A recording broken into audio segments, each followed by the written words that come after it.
Hello friends, कैसे आप लोग। Welcome to my YouTube channel physics concept. मैं सहित और आज हम डिस्कस करने वाले हैं वेक्टर मल्टीप्लिकेशन का एक और टॉपिक जिसका नाम है क्रॉस प्रोडक्ट या फिर vector product of two vectors.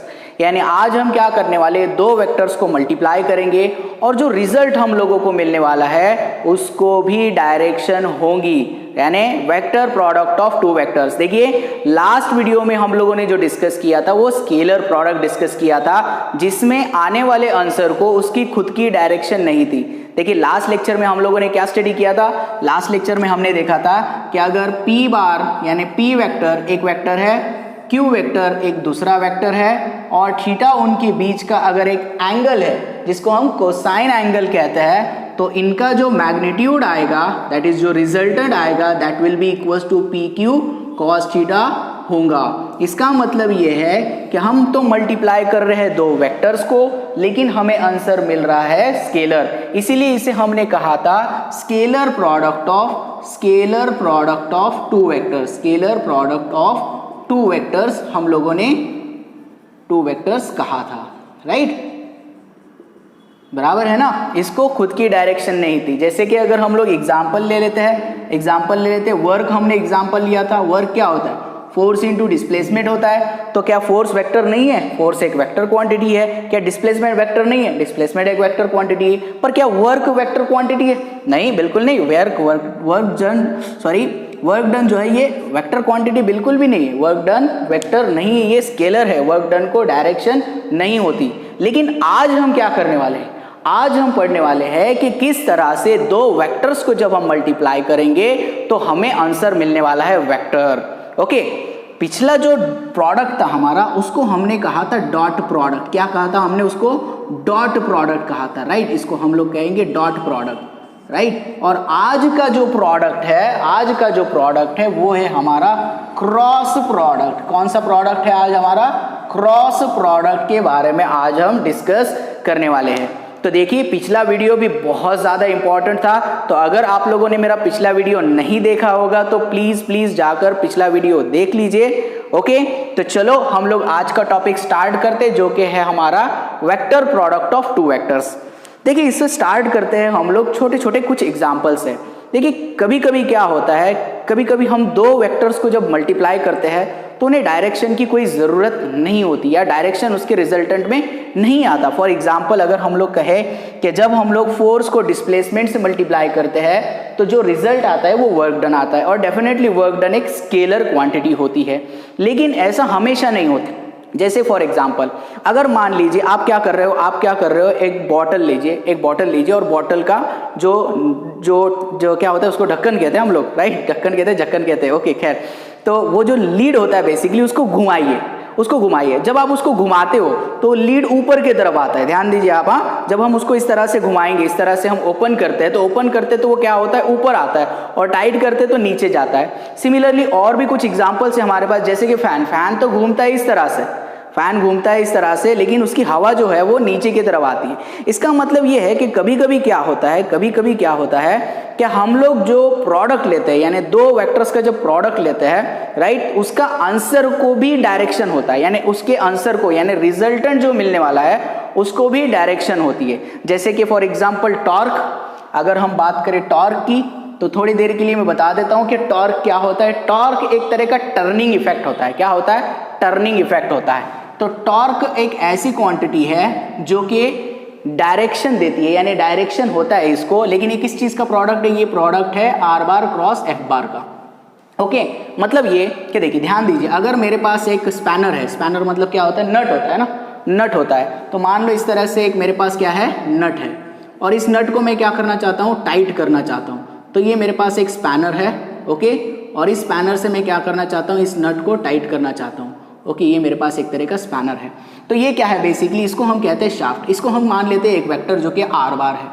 क्या मान लेते हैं हम लोग? इसको एक वेक्टर मान लेते हैं आर बार। अब क्या करते हैं हम लोग, यहाँ पर अप्लाई करते हैं फोर्स। मैं क्या करना चाहता हूँ, इसको टाइट करना चाहता हूँ। क्या करना चाहता हूँ? टाइट करना चाहता हूँ। तो जब मैं इसको टाइट करूंगा तो यहाँ पर मैं फोर्स लगा रहा हूँ इस तरह से।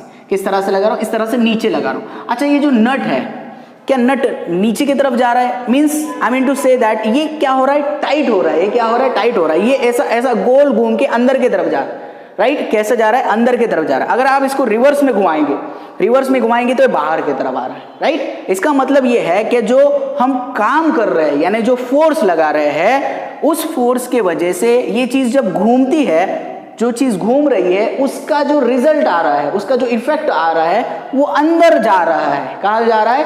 अंदर जा रहा है। इसका मतलब ये है कि जब दो वेक्टर्स यानी आर बार एफ बार यानी आर बार क्रॉस एफ बार यानी आर जब एफ की तरफ घूमता है बेसिकली, तब क्या होता है? एक इफेक्ट जनरेट होता है। उस इफेक्ट को हम टॉर्क कह रहे हैं और उस टॉर्क को खुद की डायरेक्शन है, उसको क्या है? खुद की डायरेक्शन है। और इसी को हम लोग कहेंगे vector product of two vectors. दो प्रोडक्ट का वेक्टर हमें क्या मिल रहा है? वेक्टर मिल रहा है। ओके, ध्यान दीजिए, यहां पर दो वेक्टर्स का प्रोडक्ट हमें क्या मिल रहा है? वेक्टर मिल रहा है। और इसी को हम लोग कहते हैं क्रॉस प्रोडक्ट, या फिर हम कहेंगे vector product of two vectors. क्या कहेंगे इसे? Vector product of two vectors. Clear है? यहां तक क्लियर है? आगे बढ़ते हैं। चलो हम लोग इसकी डेफिनेशन को थोड़ा सा डिस्कस कर लेते हैं। क्या है इसकी डेफिनेशन? बहुत ही आसान है। अब लगभग आपको एग्जाम्पल से समझ ही आ गया होगा कि क्या चल रहा है यहां पर, ठीक है। तो चलो क्रॉस प्रोडक्ट को और जो कि vector product of two vector है, इसको हम डिफाइन कर लेते हैं। चलो ठीक है। So that is vector product of two vector. Okay, vector product of two vector. Okay, तो इसको कैसे डिफाइन करेंगे? The vector product of two vector, the vector product of two vectors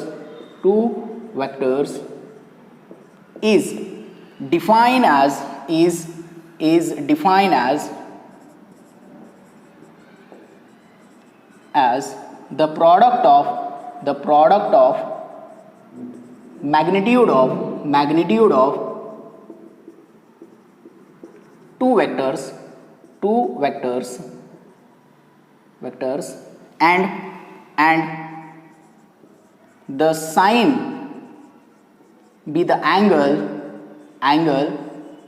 theta between two vectors and whose resultant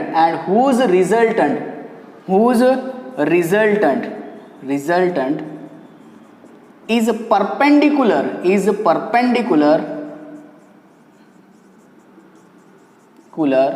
to the plane of the two vectors। ध्यान से समझिए definition को। Definition क्या कहती है? The vector product of two vectors is defined as the product of magnitude of two vectors and the sign। पिछले उसमें हम लोगों ने क्या लिया था? कोसाइन लिया था। क्या लिया था हमने? कोसाइन लिया था। अब इस बार क्या है यहाँ पर? इस बार क्या है? साइन एक एंगल है उनके बीच में। ओके, और क्या बोल रहा है ये? जिसका रिजल्ट है यानी जो आने वाला जो रिजल्ट है उसकी जो डायरेक्शन होगी वो कहां पर होगा? Perpendicular to the plane of the two vectors. Okay, क्या मतलब होता है इसको समझ लेंगे हम लोग। सबसे पहले देखो, इफ हम लोग कंसीडर करेंगे if P bar and Q bar be the two vectors, be the two non-zero vector, then the vector product of two vectors कैसे लिखा जाएगा? So P bar cross Q bar is equal to PQ sin theta। Okay, so that is nothing but we can say that P bar cross Q bar is equal to PQ sin theta। Okay, अब यहां पर क्या हो रहा है? यहां पर जो रिजल्टेंट आने वाला है, बेसिकली रिजल्टेंट आने वाला है, उसकी डायरेक्शन होती है। उसकी क्या होती है? डायरेक्शन। ये तो इसका मैग्नीट्यूड हो गया, ये क्या हो गया? इसका मैग्नीट्यूड हो गया। लेकिन क्या होता है ना, इसकी डायरेक्शन भी आती है। जैसे फॉर एग्जांपल मान लीजिए ये हमारा एक P वेक्टर है, ये हमारा P वेक्टर है। ओके, और ये मान लीजिए Q वेक्टर है। क्या है? ये P वेक्टर है और ये Q वेक्टर है। अच्छा ध्यान दीजिए अब यहाँ पर, अब ये P वेक्टर है ओके, नाउ ध्यान देना है। अब मान लीजिए ये एक p वेक्टर है, दिस इज वन, एक p वेक्टर हम कंसीडर करेंगे, एक q वेक्टर कंसीडर, एक p वेक्टर है, एक q वेक्टर है। p वेक्टर को q के तरफ घुमा रहा हूं मैं इस तरह से, p वेक्टर को q के तरफ घुमा रहा हूं। तो जब मैं p वेक्टर को q के तरफ घुमाऊंगा, राइट, p वेक्टर को q के तरफ घुमाऊंगा, यहां पर देखिए p वेक्टर को q वेक्टर के तरफ घुमाऊंगा, राइट, थीटा इतने एंगल से, इस तरह से जब मैं इसको घुमाऊंगा तो इसका जो रिजल्टेंट आने वाला है ये अपवर्ड डायरेक्शन में आने वाला है। कैसे आने वाला है? अपवर्ड डायरेक्शन में। तो ये रहेगा आपका r बार, ये रहेगा आपका r बार, जो कि रहेगा p bar cross q bar, p bar cross q बार। देखो ये प्लेन है, इस तरह से ये प्लेन है, देखो ये इस तरह से नहीं, ये ऐसा दोनों ऐसे है, इस तरह से हम लोगों ने इस प्लेन में रखा है, ये वाला प्लेन है, इस प्लेन में ये p बार है, ये q बार है, और p को q के तरफ घुमाइए, p को q की तरफ अगर हम घुमाएंगे तो यहाँ पर क्या होगा, बेसिकली रिजल्टेंट जो आएगा वो अपवर्ड डायरेक्शन में आएगा, जो कि यहाँ पर रहेगा perpendicular to the plane in which the two vectors are present. तो यहाँ पर दो वेक्टर्स है इस प्लेन में, इस प्लेन में क्या है, दो वेक्टर्स है। अगर ऐसा नहीं समझ रहे तो यहाँ पर देख लो, मान लो यहाँ पर ये हमारा कोऑर्डिनेट एक्सिस है, ये है सपोज, इसको हम कह लेते हैं x, इसको कह लेते हैं y, और यहाँ पर ये x एक्सिस के अलोंग एक वेक्टर है और y एक्सिस के अलोंग एक वेक्टर है, फॉर एग्जांपल, राइट। इस तरह से ये xy प्लेन में है, xy प्लेन में है, ये p बार और ये q bar, this will B p bar, this will B q बार, और ये थीटा इतना एंगल है।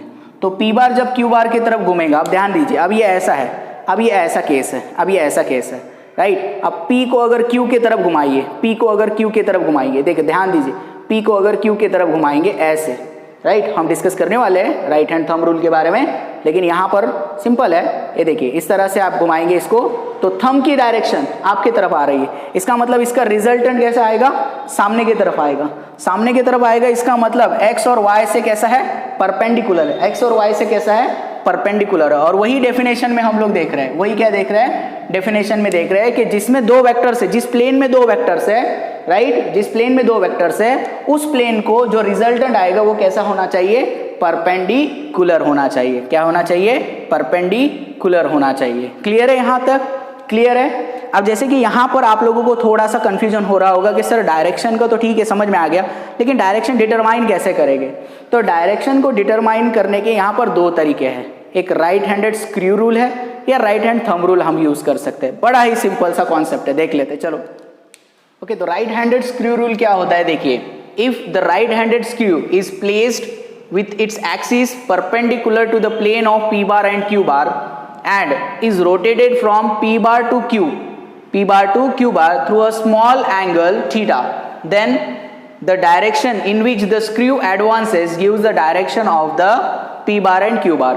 अब इसका क्या मतलब होता है, मान लीजिए हमारे पास एक स्क्रू है, इस तरह से हमारे पास क्या है, एक तरह का स्क्रू है, ओके, और इस स्क्रू को हम लोग कंसीडर कर रहे हैं, राइट। यहाँ पर दो वेक्टर्स ले लेते हैं, suppose this will be a p बार और ये एक वेक्टर ले लेते हैं, this will be a q bar, okay.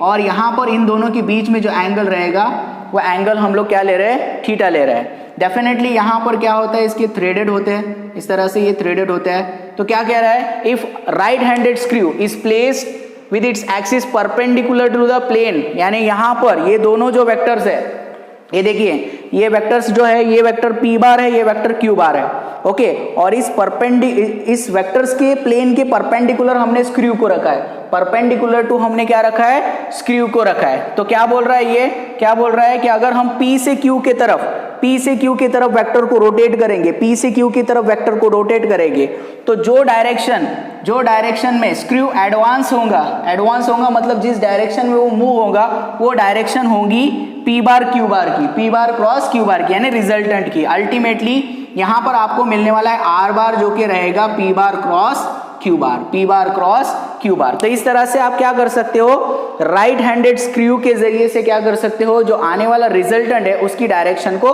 पता कर सकते हो। इसका एक और तरीका होता है right hand thumb rule. Right hand thumb rule में क्या करेंगे, आपको क्या करना है, आपके फिंगर्स को कर्ल करना है, कुछ इस तरह से कि फिंगर्स पॉइंट कर रहे हैं p से q की तरफ, पॉइंट क्या कर रहे हैं, P से Q की तरफ। जैसे कि अगर ये P वेक्टर है और ये Q वेक्टर है तो ये P से Q की तरफ जा रहा है, P से, ये देखो ये इस तरह से, ये P है ये Q है, तो ये P से Q की तरफ जा रहा है। तो अगर ये इस तरह का आप कर्ल करोगे बेसिकली फिंगर्स को, तो जो थंब की डायरेक्शन होगी that is the direction of P bar cross Q बार, यानी R बार की डायरेक्शन होगी, that is nothing but the direction of the resultant vector. Clear है यहाँ तक?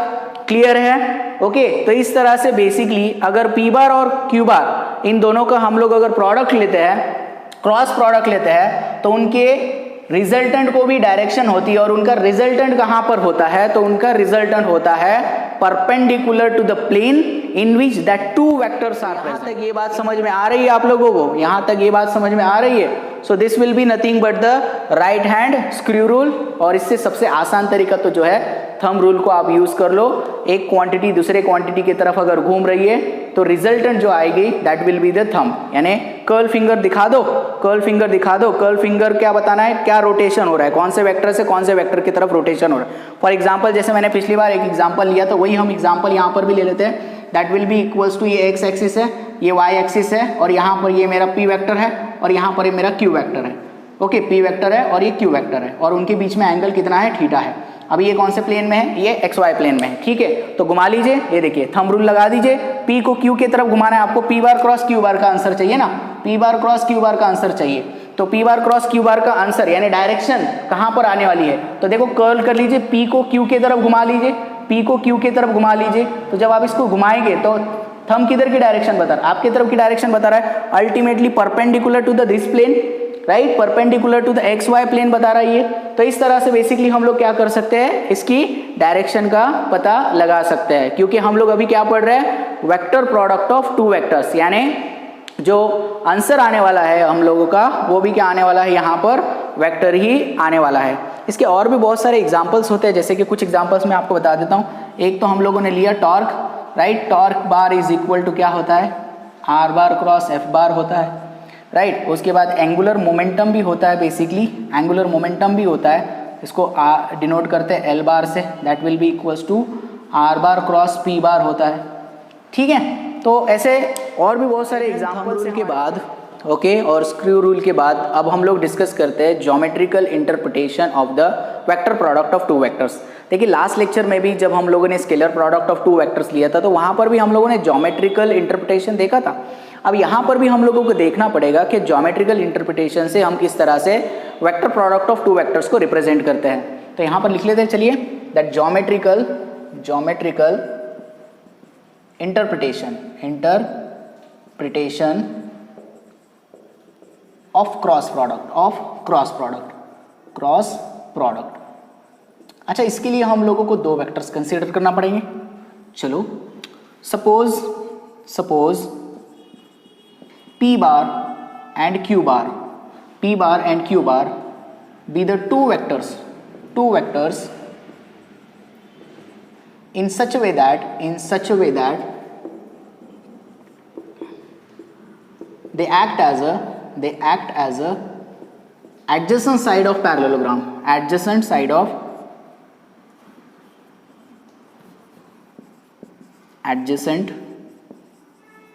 of parallelogram.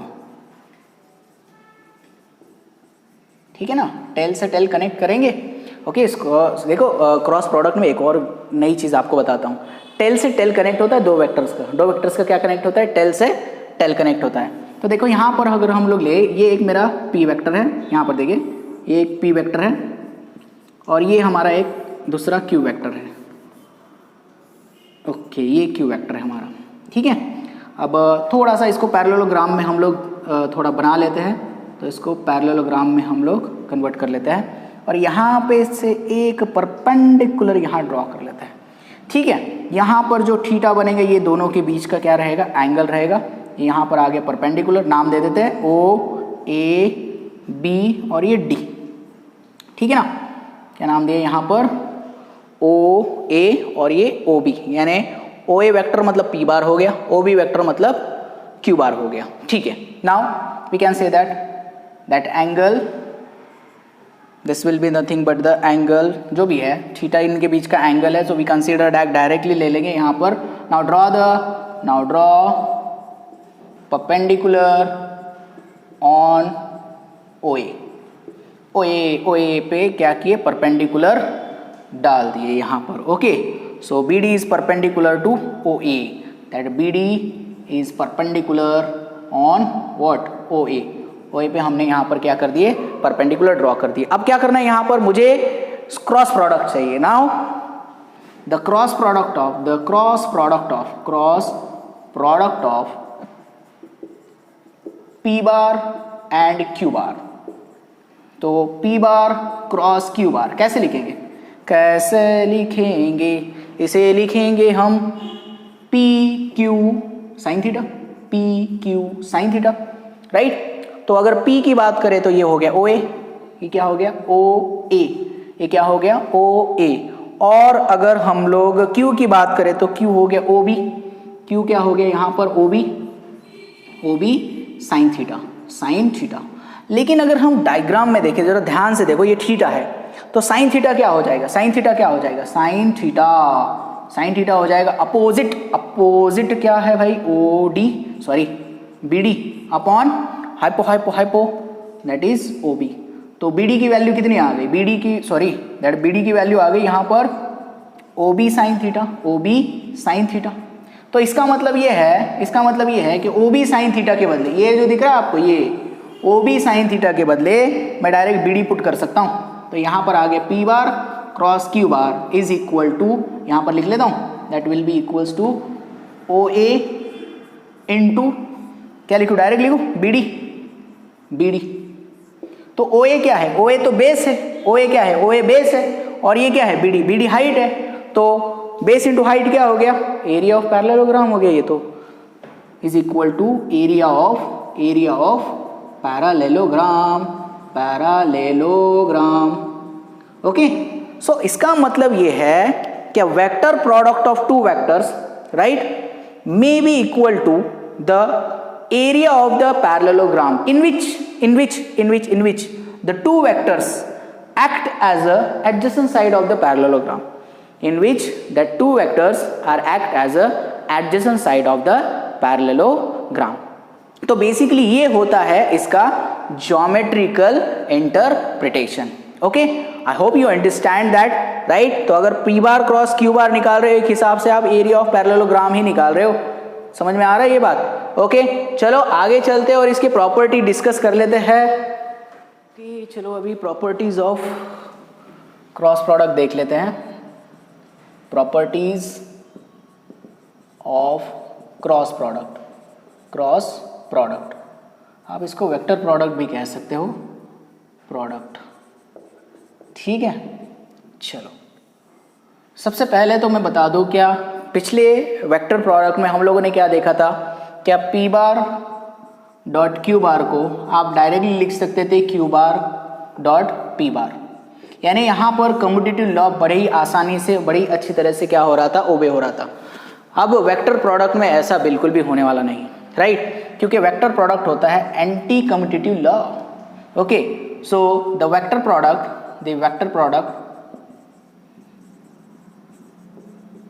is anti-commutative law of multiplication, anti-commutative of multiplication। अब इसका क्या मतलब हो रहा है, समझ गए होगे आप लोग। मतलब P bar cross Q bar is equal to minus P bar cross Q bar होता है, minus P bar cross Q bar होता है। सिंपल लैंग्वेज में P bar cross Q bar is not equal to Q bar cross P bar, equal नहीं होते, ये equal नहीं होते। हाँ, मैग्नीट्यूड इक्वल हो सकता है, राइट, लेकिन ये जो वेक्टर्स रहेंगे ये इक्वल नहीं रहेंगे। क्यों? क्योंकि यार डायरेक्शन अलग आएगी ना। अभी तो हम लोगों ने देखा, अभी देखिए, अगर मान लीजिए मैं आपसे पूछूंगा, यहाँ पर देखिए, अगर मेरे पास ये एक वेक्टर है, इस तरह से x और y में बता लेता हूँ ताकि आसानी हो जाएगी आप लोगों को समझने के लिए। ये देखिए, ये एक वेक्टर है हमारा P बार, और ये एक वेक्टर है Q बार, ये x एक्सिस है, ये y एक्सिस है। ओके अगर P से Q की तरफ अगर ये घूमेगा, देखिए P से Q की तरफ अगर घूमेगा तो रिजल्टेंट कहाँ पे आएगा, इस तरह से आपके सामने की तरफ आएगा, आपके सामने की तरफ आएगा, समझ में आ रहा है, आपके सामने की तरफ आएगा। लेकिन अगर Q से P की तरफ अगर हमने इसको रोटेट किया, Q से P की तरफ अगर रोटेट किया, देखो अगर मैंने P से Q की तरफ रोटेट किया तो रिजल्टेंट आपके सामने की तरफ आ रहा है।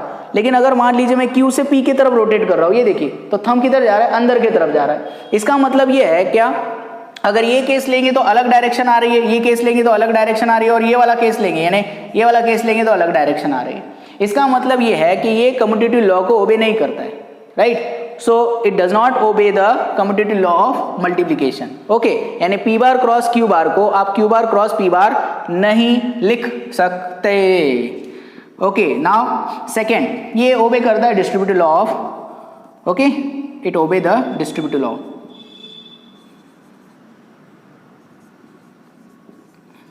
Distributive law.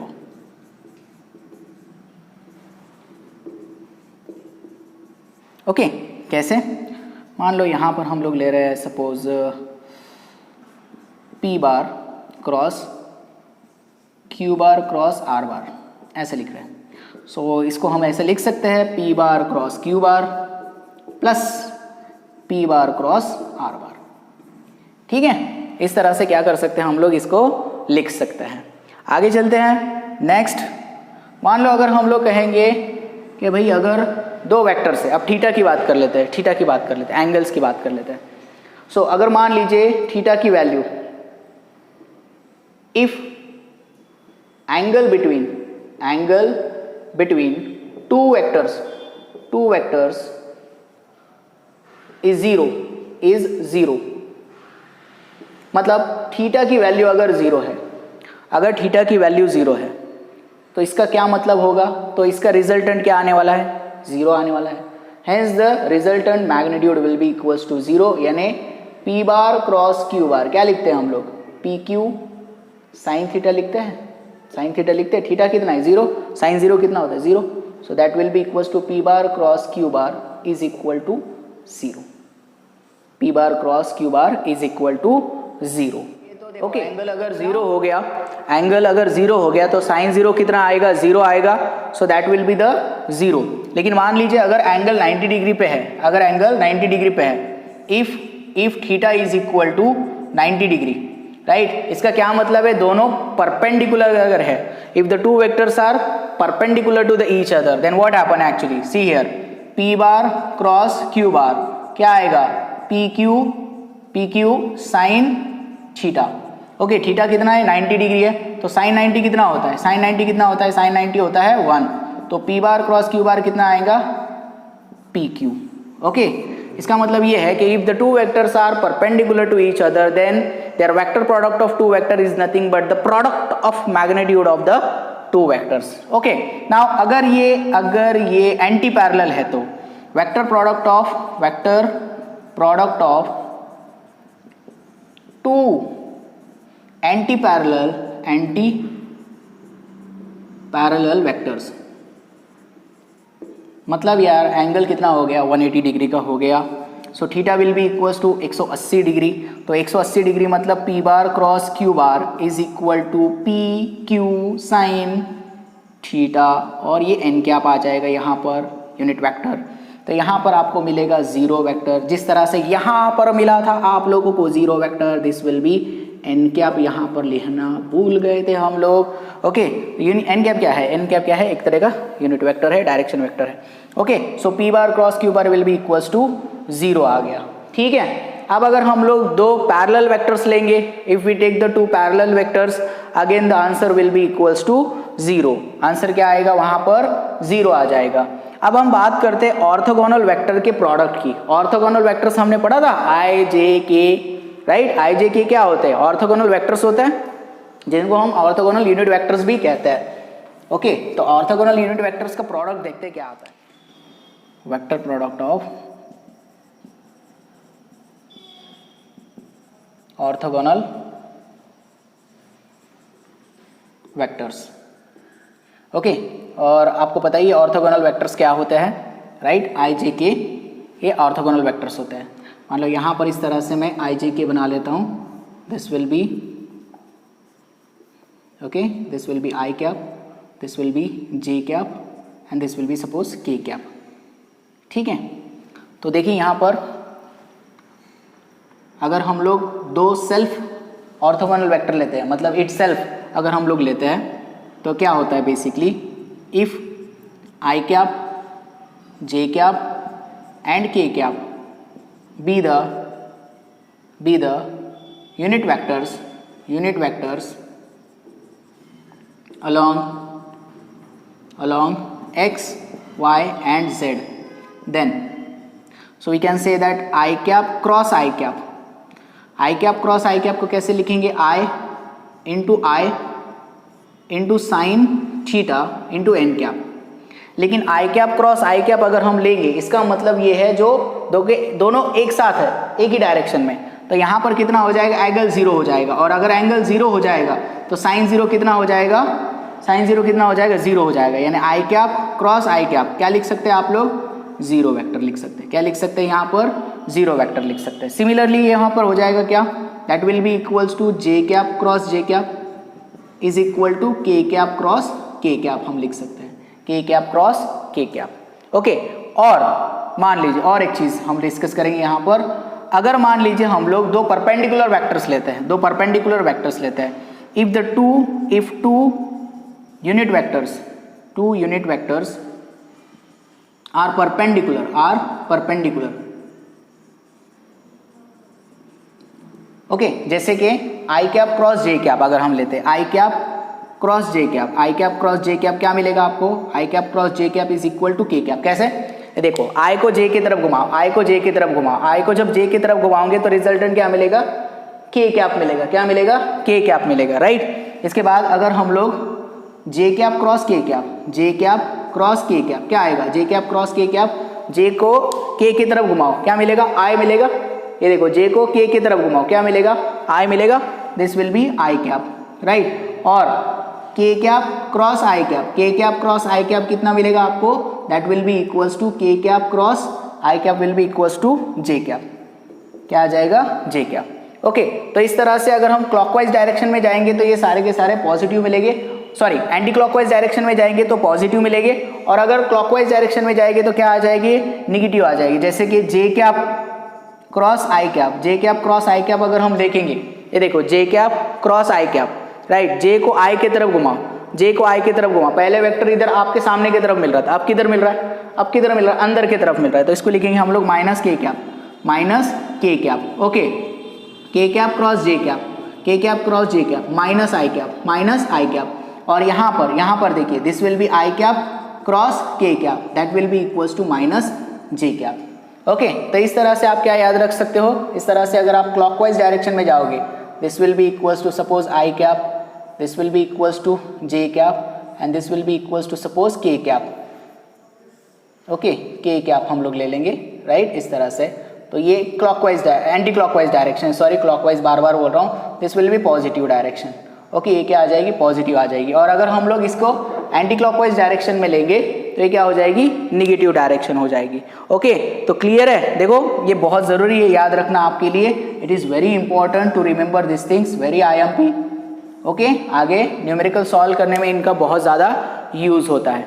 चलो आगे बढ़ते हैं और एक और छोटा सा टॉपिक है वो डिस्कस कर लेते हैं यहाँ पे. ओके, तो अभी हम लोगों को क्या प्रूफ करना है, basically vector product in term of rectangular component, vector product in term of rectangular component.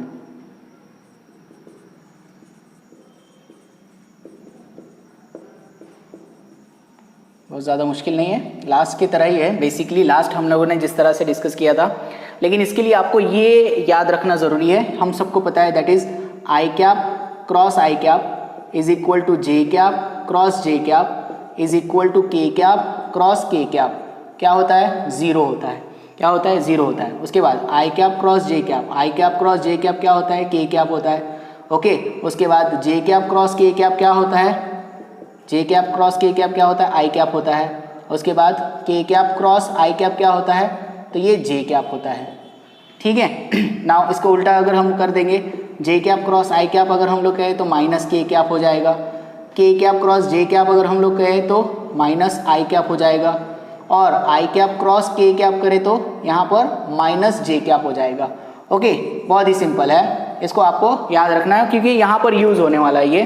तो चलो लेट पी बार, और we can say that let P bar is equal to I cap P X plus J cap P Y plus K cap P Z, and Q bar is equal to मान लीजिए I cap Q X plus J cap Q Y plus K cap Q Z. तो हम लोग इसको proof कर लेते हैं। चलो यहाँ पर that will be equals to, तो यहाँ पर P bar cross Q bar किस तरह से लिखना है हम लोगों को, आप लोगों ने अगर मेरा लास्ट वीडियो देखा होगा तो उसमें मैंने जो स्केलर प्रोडक्ट था उसका भी इसी तरह से हम लोगों ने किया था। तो ध्यान दीजिए, यहाँ पर हम लोग दूसरे कलर का पेन लिया था हम लोगों ने, यहाँ पर भी लेंगे।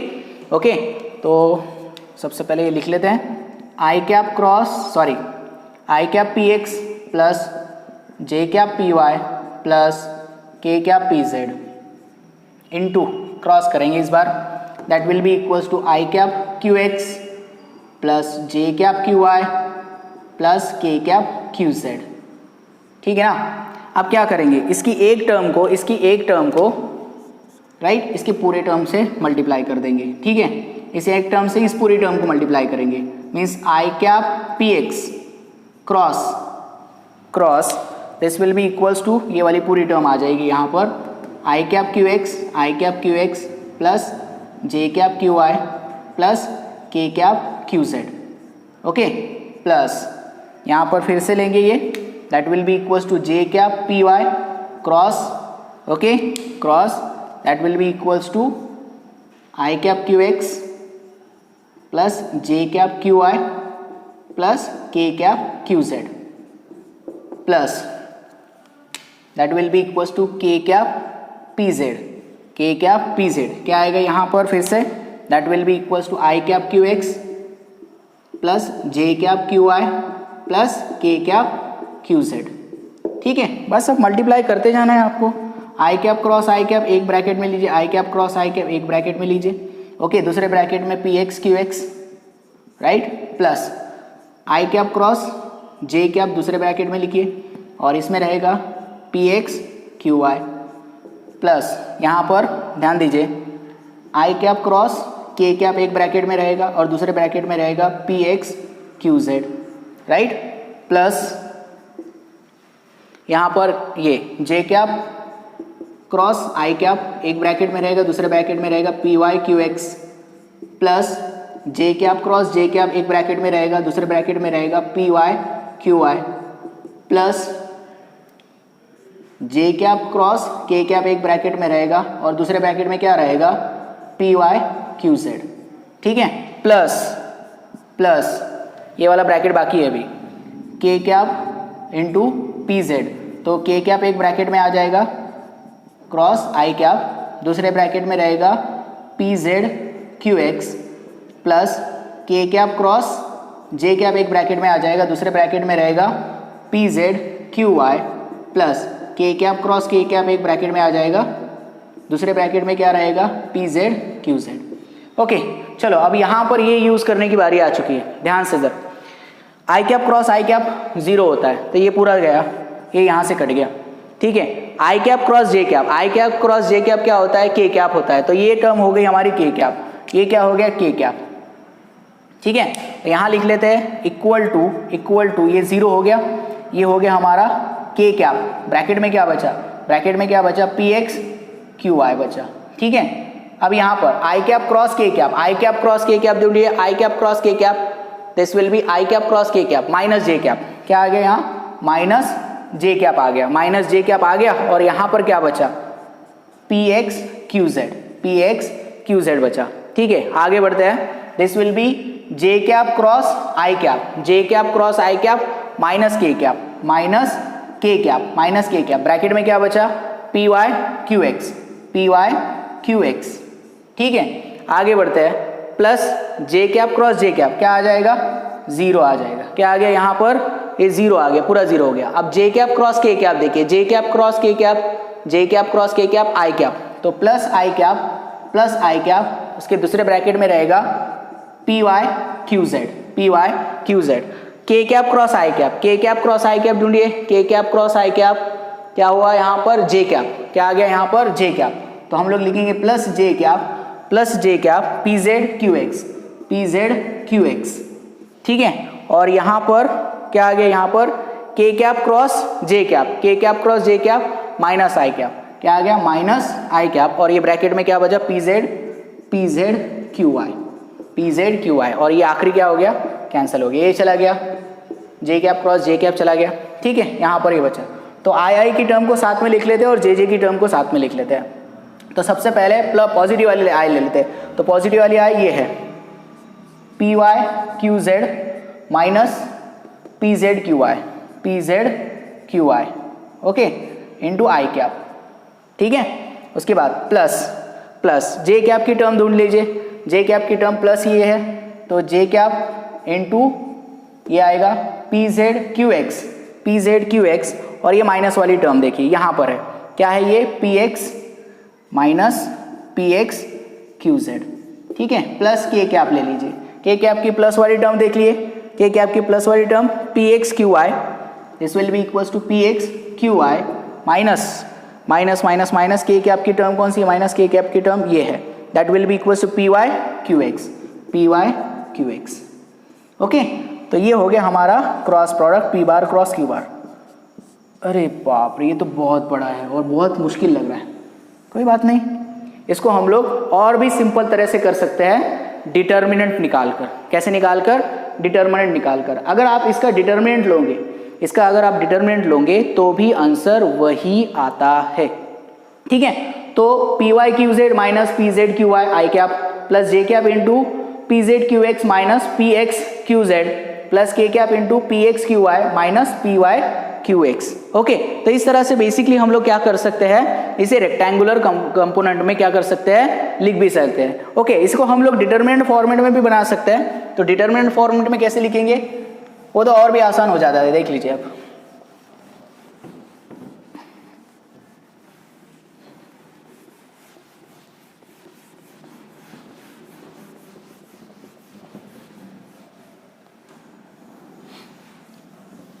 ओके, तो डिटर्मिनेंट फॉर्मेट में देखिए यहाँ पर हम किस तरह से लिखेंगे। So P bar cross Q bar can be written as mod नहीं कहेंगे, डिटर्मिनेंट कहेंगे इसको। आई कैप ले लेंगे, जे कैप ले लेंगे, के कैप ले लेंगे, ठीक है। यहाँ पर लेंगे पी एक्स, यहाँ लेंगे पी वाई और यहाँ लेंगे पी जेड, यहाँ लेंगे Q X Q Y Q Z. अब जरा चेक करके देखिए कैसे सॉल्व करते हैं। आता है ना आपको डिटर्मिनेंट सॉल्व करने, अरे आना तो चाहिए, राइट। आई कैप निकाल लीजिए, आई कैप, ओके।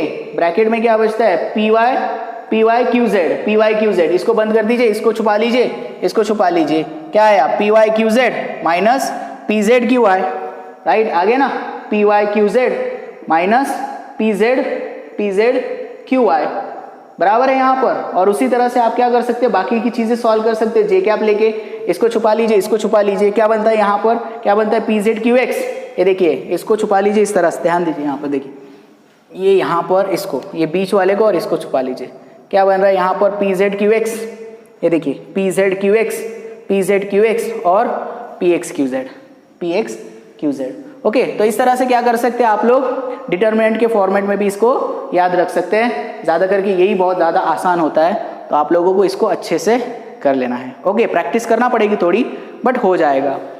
तो ये थे बेसिकली इसके प्रॉपर्टीज़, ओके। तो चलो हम लोग थोड़े से इसके न्यूमेरिकल भी डिस्कस कर लेते, ताकि ये कॉन्सेप्ट हमारा पूरे तरह से ब्लो हो जाए, ओके, क्लियर हो जाए। चल, ओके, देखिए क्वेश्चन क्या दे रखा है हम लोगों को, prove that vector A bar is equal to 2 I cap minus 3 J cap minus K cap and vector B bar is equal to 6 I cap plus 9 J cap plus 3 K cap are parallel.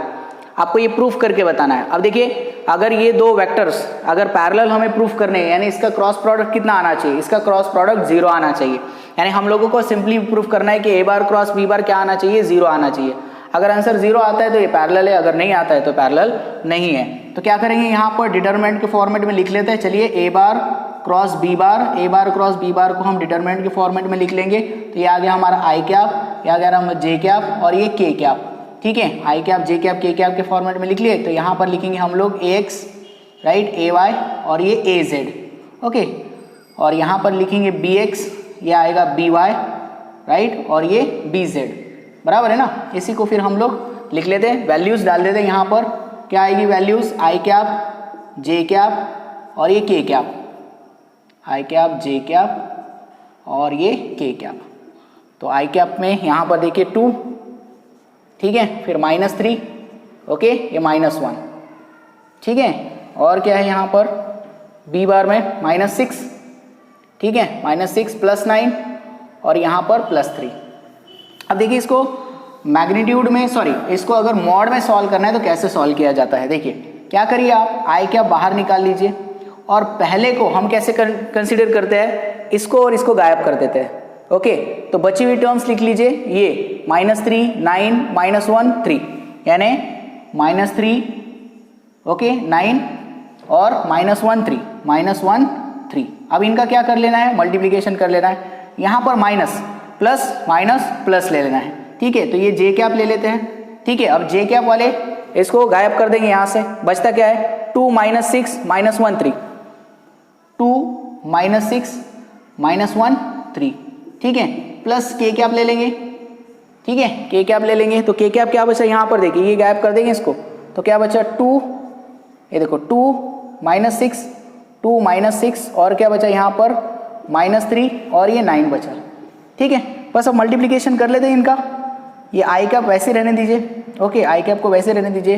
That will be equals to -9 और ये minus minus क्या हो जाएगा, +9 आ जाएगा। -9 क्या आ जाएगा, +9 आ जाएगा, क्योंकि ये -9 और बीच में माइनस साइन होता है ना, राइट। उसके बाद ये माइनस जे कैप, राइट, ये ब्रैकेट में 6 और ये माइनस माइनस प्लस हो जाएगा, लेकिन बीच में माइनस साइन रहेगा, बीच में माइनस साइन रहेगा ना। That will be equals to again minus plus K cap. इसके ब्रैकेट में देखेंगे 18 और फिर वही केस 16, यानी 6 3 = 18, सो दैट विल बी -18। तो क्या आंसर आ गया यहाँ पर, 0 आ गया। क्या आंसर आ गया, 0 आ गया। ये कट गया यहाँ पर, ये 0 हो गया, ये 0 हो गया, ये 0 हो गया। ओके, तो अगर यहाँ पर क्रॉस प्रोडक्ट क्या निकाला हम लोगों ने, ए बार क्रॉस बी बार निकाला ना। तो ए बार क्रॉस बी बार का प्रोडक्ट अगर 0 आ रहा है, प्रोडक्ट अगर 0 आ रहा है, तो यहाँ पर हम लोग कह सकते हैं कि ए बार और बी बार क्या है, पैरेलल है। ओके, बड़ा सिंपल मेथड है। देखो यहाँ पर क्या करना है आपको, पहले क्या करना है, आई कैप ले लेना है, प्लस लेना है, फिर माइनस लेना है, फिर प्लस लेना है। ठीक है, और इस तरह से आपको सॉल्व करना है। क्रॉस मल्टीप्लिकेशन इस तरह से करेंगे, राइट, 3 से 3 पहले ऐसे और फिर ऐसे, पहले ऐसे फिर ऐसे, पहले ऐसे फिर ऐसे। क्लियर है यहाँ तक। ओके, चलो अगला क्वेश्चन देख लेते हैं। ओके, क्या डिटरमाइन करना है, देखिए हम लोगों को unit vector, right, unit vector perpendicular to the both, right, determine a unit vector perpendicular to the both, that is p bar is equal to 2 I cap plus j cap plus k cap and q bar is equal to I cap minus j cap plus 2 k cap. Okay, तो अब हम लोगों को क्या निकालना है, unit vector निकालना है। So let n cap be the unit vector perpendicular to the both, unit vector perpendicular to both, दोनों को क्या है, परपेंडिकुलर है। तो अगर ये दोनों को परपेंडिकुलर है तो हम इस तरह से लिख सकते हैं, that will be equals to A bar cross B bar, sorry यहाँ पर p और q है, तो p bar cross q bar is equal to pq sine theta into n cap. और इसी को हम लोग कैसे लिख सकते हैं, इसी को हम लिख सकते हैं p bar cross q bar into n cap, p bar cross q bar into n cap. हम लोग इसको इस तरह से लिख सकते हैं। अल्टीमेटली हम लोगों को अगर n कैप कैलकुलेट करना है, n cap will be equals to p bar cross q bar and the mod of p bar cross q bar निकालना पड़ेगा। ठीक है, तो सबसे पहले हम लोग क्या करेंगे, यहाँ पर इसका p बार क्रॉस q बार निकाल लेते हैं। Okay, p bar cross q बार निकाल लेते हैं। ध्यान दो यहाँ पर, तो यहाँ पर लेंगे p बार क्रॉस q बार, तो हम लोग सबसे पहले इसको इसके फॉर्मेट में लिख लेंगे, आई जे के फॉर्मेट में। तो आई कैप जे कैप और ये के कैप, ठीक है, तो आई कैप की यहाँ पर देख लीजिए, this will be equals to 2, this will be equals to देखिए 2 1 2 1 और ये 1, और यहाँ पर 1 -1 और ये 2। तो जैसे मैंने आपको बताया वैसे हम लोग क्या करेंगे, इसको सॉल्व करेंगे। Okay, so equal to I cap वैसे ही रहेगा, आई कैप वैसे ही रहेगा, और इसको हम लोग क्या कर देंगे, गायब कर देंगे। सो 2, ये 2 हो गया, ये देखो 2 हो गया यहाँ पर, राइट, 2 × 1 दैट विल बी 2, और ये माइनस, तो माइनस माइनस क्या हो जाएगा, प्लस हो जाएगा 1। Okay, minus J cap, minus J cap, तो जे कैप को गायब कर देंगे, तो that will be equals to 4। ये देखिए 2 2 ज़ा 4 हो गया, और ये -1 हो गया। ओके, प्लस के कैप ले लेंगे, के कैप क्या आ जाएगा, इसको गायब कर दो, तो -2 के कैप को गायब कर दो, -2, और ये -1 हो जाएगा, -1। ठीक है, सॉल्व कर लेते हैं इसको। This will be equals to 3 I cap, क्या आ गया 3 आई कैप, और ये देखो ये माइनस है, this will B 3 -3 J cap, -3 J cap, और ये माइनस माइनस हो गया 3, यानी -3 के कैप, -3 के कैप आ गया। ठीक है ना यहाँ पर, राइट। तो ये हो गया आपका, क्या हो गया, ये वेक्टर हो गया p bar cross q bar, p bar cross q bar क्या आ गया 3 I cap -3 J cap minus minus minus, ये हो गया minus. Okay, so this will be equals to 3 K cap. अब इसका मॉड निकाल लेंगे, तो p bar cross q bar क्या आता है देख लेते हैं, that will be equals to √ऑफ 3 का स्क्वायर प्लस 3 का स्क्वायर प्लस 3 का square, so that will be equals to 9 plus 9 plus 9, that will be equals to √27, √27, so that will be equals to p bar cross q bar is equal to mod p bar cross q bar 3√3। Okay, तो हमारा answer क्या आ गया यहाँ पर, answer क्या आ गया यहाँ पर, n cap will be equals to p bar cross q bar, p bar cross q bar लिख लेंगे यहाँ पर, that will be equals to, ये माइनस है, हाँ ये माइनस का वैसे प्लस ही हो जाता है, कोई फर्क नहीं पड़ने वाला इससे। तो ये आ गया हमारा 3 I cap -3 J cap -3 K cap, okay, divided by √3 this will be your unit vector, this will be your unit vector.